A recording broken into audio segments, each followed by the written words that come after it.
On va voir maintenant comment est-ce qu'on peut généraliser le calcul de déterminants à des matrices carrées d'ordre 4 ou même supérieur, puisqu'après ça se fait par récursivité.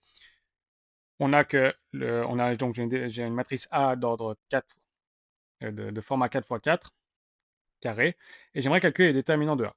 Pareil que pour la matrice d'ordre 3 carré, on va choisir une colonne ou une ligne et on va établir si les éléments sont positifs ou négatifs.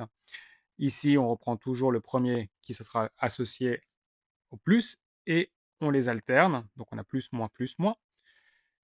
Et on va prendre le premier élément de cette matrice-là, donc le 1. Et comme pour la 3 fois 3, on va supprimer les éléments de la ligne et de la colonne et il nous restera 9 autres éléments. Comme le 1 est positif, on va mettre plus 1, ou ici juste 1, fois, et on va mettre le déterminant d'ordre 3, donc de la matrice 3 fois 3 qui reste. Donc, vous avez compris, pour calculer le déterminant d'une matrice 4 fois 4, il faudra calculer 4 déterminants de matrice 3 fois 3. Donc, pour le deuxième, on regarde le deuxième élément de notre colonne, puisqu'on a choisi la première colonne, donc ça sera 3. On supprime les éléments de la ligne et de la colonne. Il nous reste 2 en 0, en 2, en et 5 moins 3, moins 5. Comme 3 est en rouge, ça va être moins 3 fois le déterminant de cette matrice 3 fois 3. On regarde le troisième élément qui est le 2. On supprime les éléments de la colonne et de la ligne. Il nous reste de nouveau 9 éléments. On prend le 2 qui est vert, donc il se reprendra en plus, plus 2 fois le déterminant de la matrice 3 fois 3.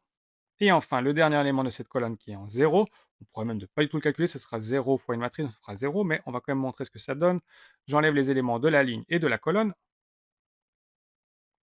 et comme 0 est rouge, ça sera moins 0 fois le déterminant de la matrice 3 fois 3.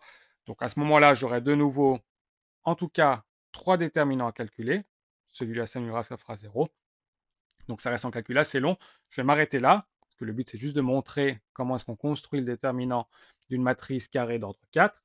Ce qui sera intéressant, c'est de trouver ensuite des stratégies pour éviter de devoir calculer tous ces déterminants, parce que on monte vite dans la difficulté et dans l'augmentation des calculs. À chaque fois qu'on augmente une ligne et une colonne à notre matrice carrée, on verra des stratégies pour réduire un petit peu la quantité de calcul.